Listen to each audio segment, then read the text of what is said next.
2026년 대한민국 부동산 시장에 거대한 공급 절벽이 온다는 예측 혹시 들어보셨나요? 이게 수도권만의 이야기가 아니더라고요. 그래서 오늘은 당신이 보내주신 자료들을 가지고 전남 동부권의 세 도시 여수, 순천, 광양으로 한번 떠나보려고 합니다. 부동산 보고서부터 뉴스기사, 지자체 고시자료까지 정말 방대한데요. 이걸 파고들다 보니까 세 도시가 꼭 각기 다른 성격을 가진 세 사람처럼 느껴지더라고요. 오늘의 목표는 명확합니다. 2026년 공급 부족이라는 이 거대한 파도 속에서 이 세 도시가 각각 어떤 기회와 리스크를 품고 있는지, 그 진짜 얼굴은 무엇일지 함께 탐색해보는 겁니다. 맞습니다. 이 세 도시의 이야기를 시작하기 전에 이들이 서 있는 무대의 배경부터 좀 이해해야 하는데요. 자료에 따르면 2026년 전국의 신규 아파트 입주 물량이 전년 대비 30% 이상 급감할 전망입니다. 전남 동부권도 예외는 아니어서 여수와 순천의 입주 물량은 예년 평균의 절반 이하로 뚝 떨어질 것으로 예측돼요. 말 그대로 공급 가뭄이 오는 거죠. 와, 절반 이하라니 정말 심각하네요. 그런데 여기에 아주 중요한 변수가 하나 더 있습니다. 바로 2022년 7월에 이 세 도시 모두 부동산 조정 대상 지역에서 해제됐다는 점입니다. 대출과 세금 규제 족쇄가 풀리면서 시장 진입 문턱이 확 낮아진 상태인 거죠. 아, 그렇군요.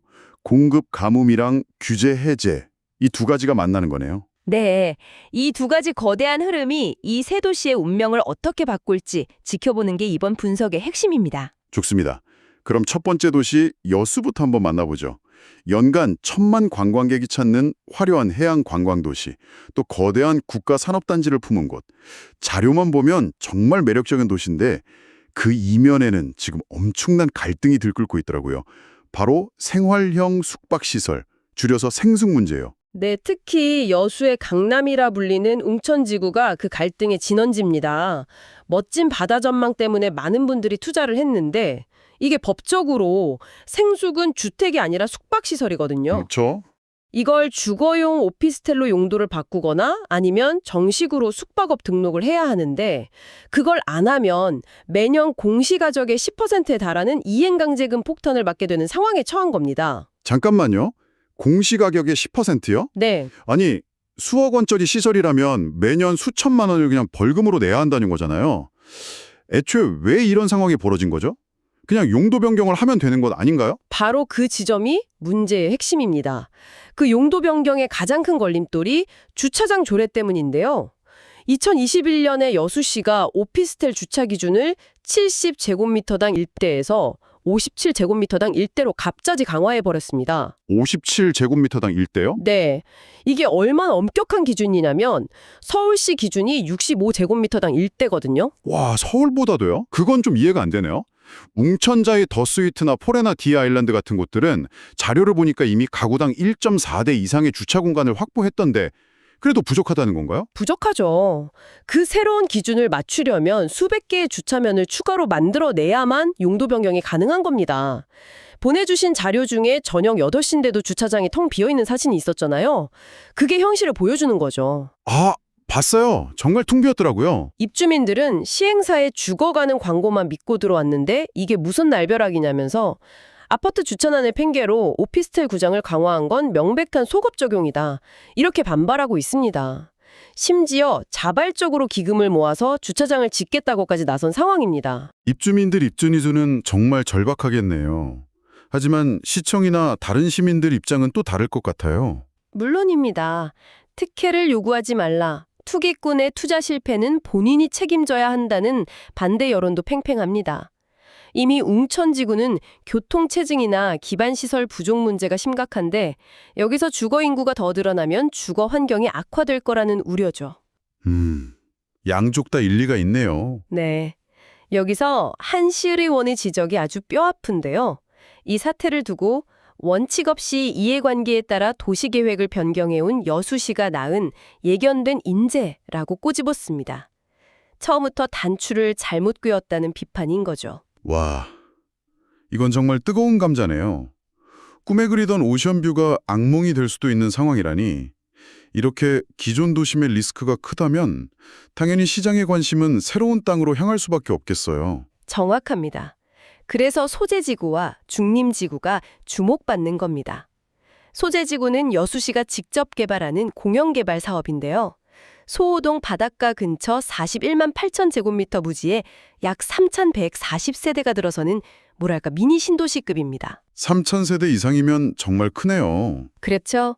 첫 분양 물량 1,689세대는 중흥토건 컨소시엄이 맡았는데 자료를 보니 110에서 140제곱미터의 중대형 평형 위주로 공급해서 고급 주거단지로 만들 계획이더라고요. 2025년 하반기 착공 목표입니다. 중림지구의 힐스테이트 중림 더 프라우드도 눈에 띄던데요. 2027년 4월 입주 예정인데 입주자 모집 공고를 보면 입주 시기에 맞춰서 바로 옆에 초등학교가 문을 연다는 점을 엄청 강조하고 있더라고요. 아, 그렇죠. 아이 키우는 부모님들한테는 정말 큰 메리트죠. 맞아요. 읽을 수 있습니다. 2025년 11월 기준으로요. 여수시의 미분양 주택 453호가 전부 준공 후 미분양입니다. 준공 전 미분양은 단 한 채도 없어요. 준공전 미분양이 0%라는 건 이게 무슨 뜻이죠? 이건 시장이 스스로 브레이크를 밟고 있다는 뜻입니다. 신규 분양 자체가 없으니까 새로 쌓이는 미분양도 없는 거죠. 즉, 시장이 외부 충격 없이 조용히 안에서부터 치유되고 있다는 신호로 볼 수 있습니다. 아무도 주목하지 않는 동안 조용히 건강을 회복하고 있는 거예요. 아, 그런 의미군요. 네, 여기에 2026년 공급 절벽이 현실화되면 남아있던 기존 미분양 물량마저 빠르게 소진되면서 시장이 본격적인 회복세로 돌아설 가능성이 매우 높다고 볼 수 있습니다. 그렇군요. 여수는 정말 고위험 고수익이라는 말이 딱 어울리는 도시네요. 화려한 기회와 아찔한 리스크가 공존하는 곳. 만약 이런 변동성이 부담스럽다면 바로 옆 동네로 눈을 돌려보는 것도 방법이겠어요. 자료들을 보니까 여수와는 정반대의 성격을 가진 도시가 있던데요. 마치 폭풍우 속의 안전한 항구 같은 느낌이랄까요? 순천 이야기입니다. 아주 적절한 비유입니다. 교육은 순천에서라는 말이 괜히 나온 게 아니죠. 순천 부동산 시장의 가장 단단한 버팀목은 바로 학군입니다. 그 중심에는 왕지동의 순천 왕운중학교가 있고요. 왕운중학교요? 네, 제공해주신 학군 데이터를 보면 이 학교의 특목고 및 자사고 진학률이 6.88%로 순천시 25개 중학교 중에서 압도적인 1위입니다. 이 학교 하나가 왕지동 일대 아파트 값을 떠받치는 핵심 엔진인 셈이죠. 실제로 시세를 보니 그 위력이 느껴지더라고요. 새로운 대장 아파트인 트리마제 순천 2단지는 프리미엄만 1억 8천만 원 넘게 붙어서 6억 5천만 원대에 거래됐고 전통의 강자인 순천 롯데캐슬도 4억 7천만 원 선을 굳건히 지키고 있었어요. 그런데 이런 생각이 들더군요. 이렇게 강력한 학군 프리미엄이 오히려 시장의 발목을 잡는 약점이 될 수도 있지 않을까요? 시장이 너무 한 가지 요소에만 의존하고 있는 건 아닌가 하는 우려요. 굉장히 날카로운 지적입니다. 실제로 교육 정책이 바뀌거나 학군 선호도의 변화가 생긴다면 시장이 흔들릴 수 있다는 리스크는 분명히 존재합니다. 하지만 순천의 안정성은 단순히 학군 하나에만 기대고 있지는 않습니다. 왕지동과 함께 양대 주거축을 이루는 신대지구가 좋은 예죠. 아, 신대지구요. 네, 이곳은 쾌적한 계획도시 환경과 대규모 학원가가 잘 형성되어 있어서 학군보다는 생활 편의성을 중시하는 젊은 층과 신혼부부들에게 인기가 높습니다. 즉, 왕지동과 신대지구가 서로 다른 수요층을 흡수하면서 시장의 균형을 잡아주고 있는 거죠. 아, 수요층이 분산되어 있어서 더 안정적인 구조군요. 그렇다면 순천의 미분양 현황은 어떻습니까? 여수와 비교하면 좀 다른가요? 확연히 다릅니다.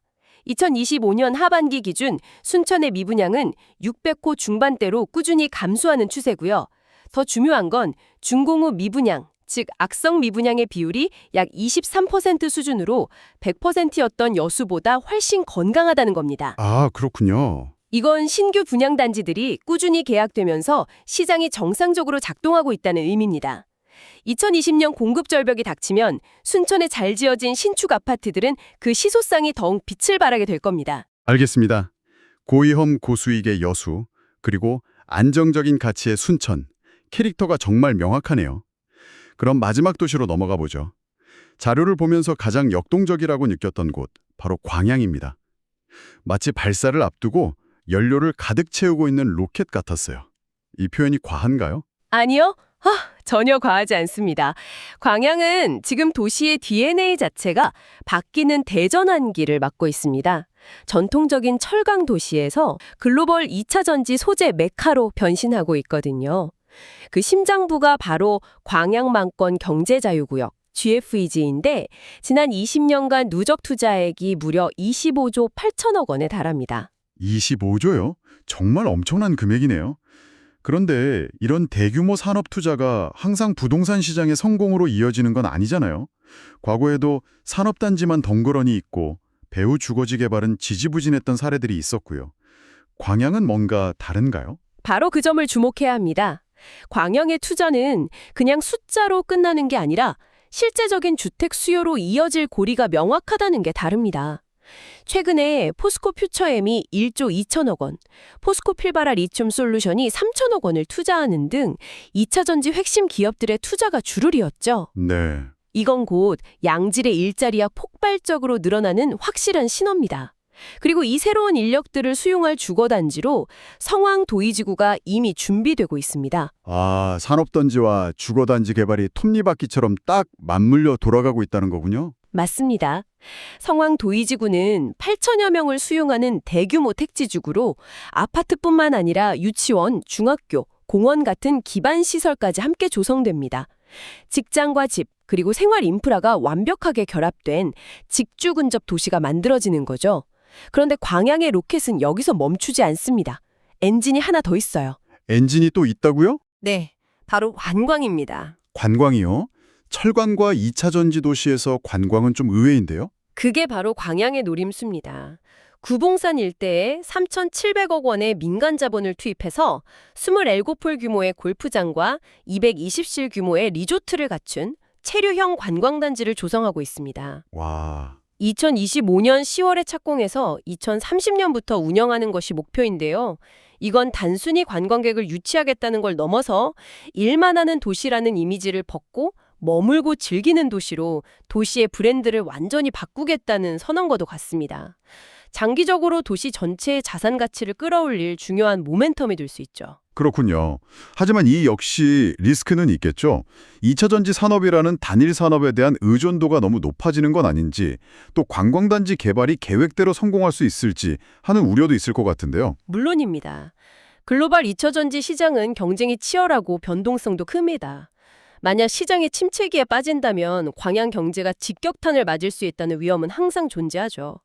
관광단지 역시 성공을 장담할 수는 없고요. 하지만 중요한 것은 광양이 이런 리스크를 인지하고 산업과 관광이라는 두 개의 엔진을 동시에 가동하며 미래를 준비하고 있다는 점입니다. 성장 잠재력만큼은 새 도시 중 가장 폭발적이라고 평가받는 이유입니다. 자, 그럼 오늘 분석한 내용을 한번 정리해 볼까요? 전남 동부권의 새 도시 정말 뚜렷했습니다. 먼저 여수는 희소성이 키워드였습니다.